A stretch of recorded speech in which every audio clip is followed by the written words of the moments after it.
नमस्कार दोस्तों, मैं डॉक्टर राजेश सर आप सभी का एकलव्य एग्रीकल्चर एकेडमी के ऑफिशियल चैनल पर स्वागत करता हूं। आज आपका ये जो वीडियो बनाने का मुख्य उद्देश्य है उसमें दो बिंदु को रखे हैं हमने। पहला तो ये है कि जो आपका पेट का रिजल्ट आया है उसमें जो 3 स्कोर दिया है उनमें से किसके आधार पर आपका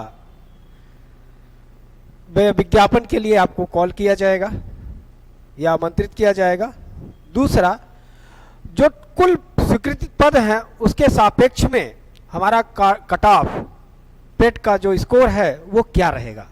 इन दोनों बिंदुओं पर हम अपना विचार आपके समक्ष ले के आ रहे हैं और इसको थोड़ा सा आप समझिएगा, क्योंकि बहुत सारे बातें ऐसी हैं, आप लोग की इतने मैसेजेस हैं इस संबंध में कि मुझे लगा कि इस संबंध में आप तक एक जानकारी पहुंचाने का प्रयास किया जाए। उसी संबंध में मैं आपको सर्वप्रथम आप ध्यान दें, जैसे आपका जो पेट का रिजल्ट आया है उसमें आप देख रहे हैं कि उसमें पेट 2022, तो इसमें जो आपका है तो इसमें देखिए सबसे ऊपर आपका 3 चीज लिखा है। एक तो लिखा है, पहला लिखा है अभ्यर्थी का वास्तविक स्कोर।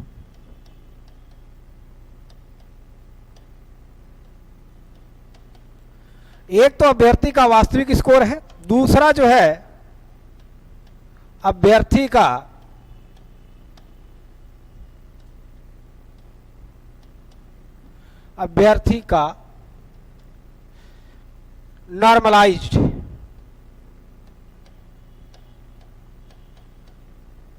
नॉर्मलाइज्ड स्कोर, और तीसरा लिखा है, तीसरा अभ्यर्थी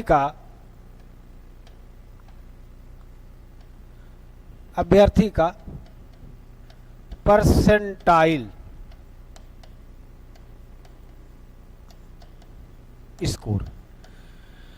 अब इसमें थोड़ा सा कंफ्यूजन है। इस संबंध में आप लोग का इतना सारे मैसेज है कि सर जो हम लोग को कॉल किया जाएगा वो वास्तविक स्कोर के आधार पर किया जाएगा या अभ्यर्थी का नॉर्मलाइज स्कोर पर किया जाएगा या परसेंटाइल स्कोर पर किया जाएगा, या तीनों में अंतर क्या है। अगर ये समझ में, मुझे जो समझ में आया आप लोग के मैसेज से ये समझ में आया कि शायद इसमें ये बाबी कंफ्यूजन है कि ये तीनों का अर्थ क्या है। तो सबसे पहले तो हम लोग ये स्पष्ट कर ले ये तीनों है क्या, फिर किस पे लिया जाएगा उसकी चर्चा हम करते हैं। तो देखिए यहां पर आप सबसे पहले ये जो आपका लिखा है वास्तविक स्कोर, ये वो स्कोर है जो आपने अपना प्रश्न अटेम्प्ट किया और उस अटेम्प्ट के प्रश्न में कुछ प्रश्न हमारे गलत भी हुए, तो हमें जो टोटल मार्क अटेम्प्ट में से जो हमारे गलत हुआ उसको निकालने के बाद जो हमें टोटल मार्क मिला है हमें वो ये है। ठीक है, मान लीजिए किसी ने 80 क्वेश्चन किया, किसी ने 85 किया, किसी ने कुछ किया, ठीक है, उनमें से जो आपको मार्क मिला, हम मान लेते हैं किसी स्टूडेंट को इसमें जो है 70 मार्क मिला है। ठीक है, तो इसका मतलब आपका प्लस माइनस घटाने से जो आपका माइनस मार्किंग करने के बाद जो मिला वो आपको 70 मिला। ठीक है, लेकिन यहां पर लिखा अभ्यर्थी का नॉर्मलाइज्ड स्कोर, तो आप देखे होंगे आप ही अपने स्कोर में यहां पर 70 लिखा होगा, तो यहां पर हो सकता लिखा हो 68 ही लिखा हो। अब ऐसा क्यों हुआ? देखिए जो हमारा पेट का एग्जाम 2022 का हुआ वो 2 दिन में हुआ और 4 पालियों में हुआ, तो किसी का पेपर थोड़ा नॉर्मल रहा, किसी का पेपर और आसान रहा, किसी का पेपर थोड़ा और हार्ड रहा, तो ऐसी विविधताएं देखने मिली। अब आयोग इन विविधताओं को एक समरूप देने के लिए करता क्या है कि सभी का एक जो है औसत बना दिया जाए। जो बहुत टफ जिनका था उनको भी अगर नॉर्मल ले लिया जाएगा, कर दिया जाएगा, तो उनका कुछ स्कोर बढ़ जाएगा।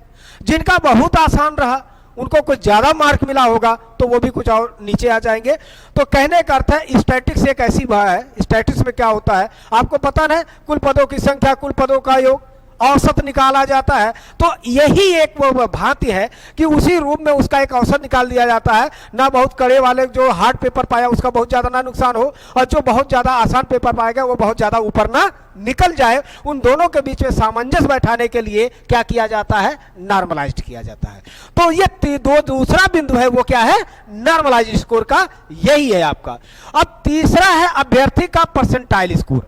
अब परसेंटाइल स्कोर का क्या है, यदि अब जैसे ये जो आपको मिला है, ठीक है, ये परसेंटाइल स्कोर है, ये मान लिया अभ्यर्थी, लेकिन आप अपना परसेंटाइल जब देख रहे हैं तो पता चले वो जो है 85 है, ठीक है, आप ही का परसेंटाइल क्या है, 85 है।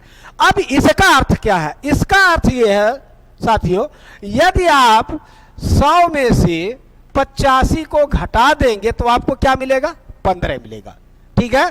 इसका तात्पर्य हुआ कि 15% कैंडिडेट वो है जिनका मार्क हमसे ज्यादा है, ठीक है, 15% वो कैंडिडेट्स हैं जिनके मार्क हमसे ज्यादा है। तो ये क्या हो गया आपका परसेंटाइल। तो मुझे उम्मीद है कि इस बात को आप समझ पाए होंगे। अब आपसे सवाल, हम आप लोगों का मैसेज है कि सर इनमें से किस स्कोर के आधार पर हमें कॉल किया जाएगा। तो इनमें से भैया जो लोगों को कॉल किया जाएगा वो आपका ये वाला स्कोर है, अभ्यर्थी का नॉर्मलाइज्ड स्कोर। इसके आधार पर आपको क्या किया जाएगा, कॉल किया जाएगा या बुलाया जाएगा, ठीक है। तो अब ये बात आपकी एक पूरी हो गई। अब दूसरी बात जो है भैया वो ये है कि सर कितना पेट में हमारा स्कोर हो तो हमें सुरक्षित है और उस परीक्षा के लिए हम एलिजिबल मानने जाएंगे। तो यहां पर दो बिंदु को हम रख करके और अपनी बात को स्पष्ट कर दे रहे हैं। देखिए, सबसे पहला जो इसके लिए टीए के लिए या प्राविधिक सहायक के लिए जो आपको पदों की संख्या है, कुल स्वीकृत पद, कुल स्वीकृत पद, तो जो कुल स्वीकृत पद है 3446 पद है। कितना है, 3446 पद है। अब जो बुलाया जाना है इन्हीं के सापेक्ष बुलाया जाएगा, ठीक है। अब इनके सापेक्ष के लिए एक हम लोग थोड़ा सा समझने का प्रयास करते हैं। जैसा कि आयोग स्पष्ट कर चुका है कि हम 1 पर 30 अभ्यर्थी को लेंगे, ठीक है। क्या ऐसा आयोग ने किया? तो लेखपाल में हम लोगों ने देखा उसमें 1 पर 29 लोगों को उन्होंने कॉल किया था। अगर हम लोग उसी को आधार बना ले तो भी हमको पता चल रहा है कि लगभग उसका 3 त्रिका 90,000, 4 तिया 12, लगभग जो है 99,000 अभ्यर्थी उनको चाहिए यदि हम लोग लेखपाल की स्थिति को दृष्टिगत रखें।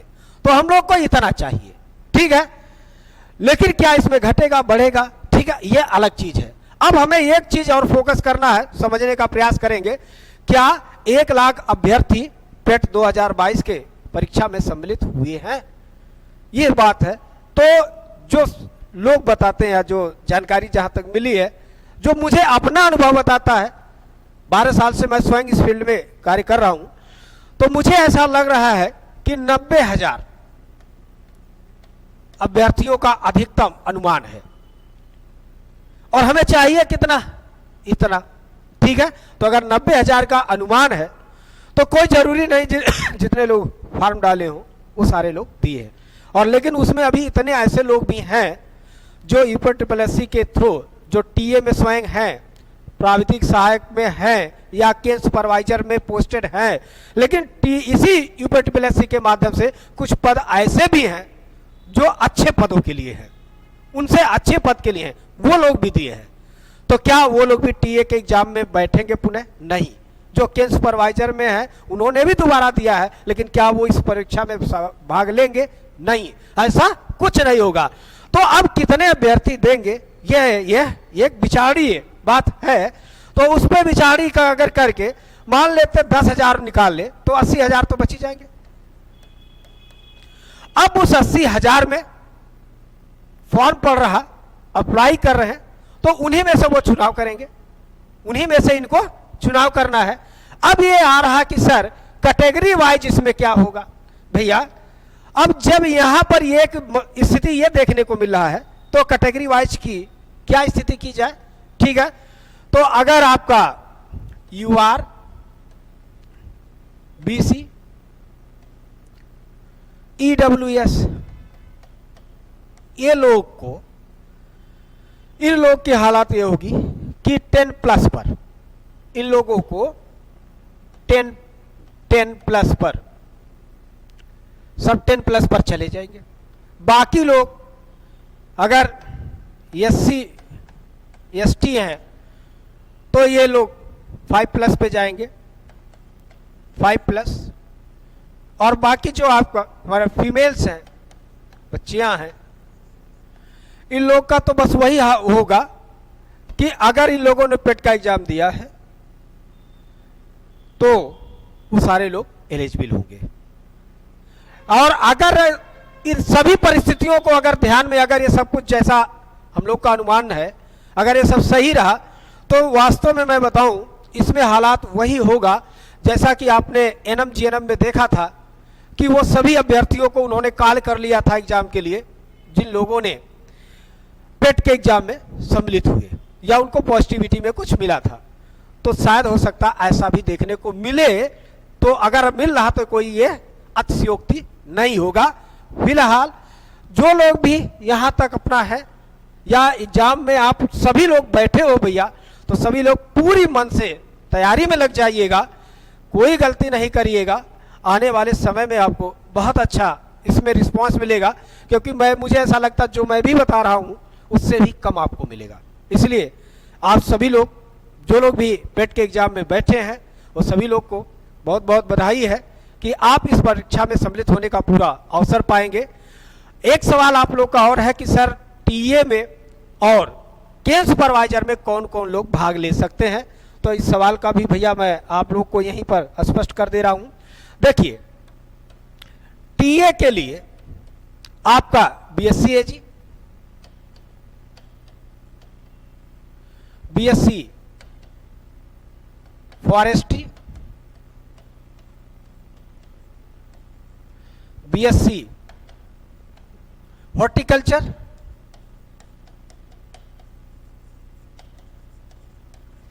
BSc fisheries, BSc agricultural engineering,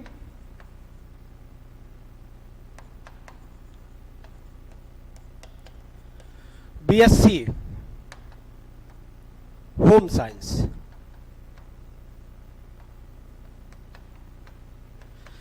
ये सारे लोग इसमें एलिजिबल होंगे। ठीक है, किसमें?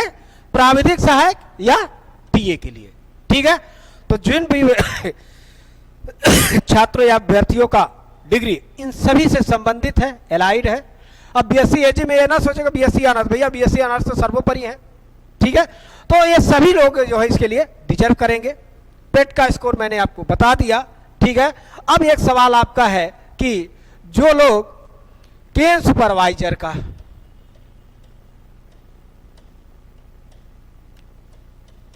तो केन सुपरवाइजर में 2 शर्त है। पहला काम तो उनकी डिग्री बीएससी एजी होना चाहिए, पहला शर्त। दूसरा ट्रिपल सी क्वालिफाई होना चाहिए। जो लोग ये दोनों शर्त को पूरा करेंगे वो आने वाले भविष्य में जो गन्ना पर्यवेक्षक की आपका विज्ञापन होगा आप उसमें जो है पार्टिसिपेट कर पाएंगे। अब अच्छा होगा जिनके पास बीएससी की डिग्री है, यदि किसी कारणवश आपके पास ट्रिपल सी नहीं है तो अभी पूरा मौका है, आप उसको पूरा कर सकते हैं।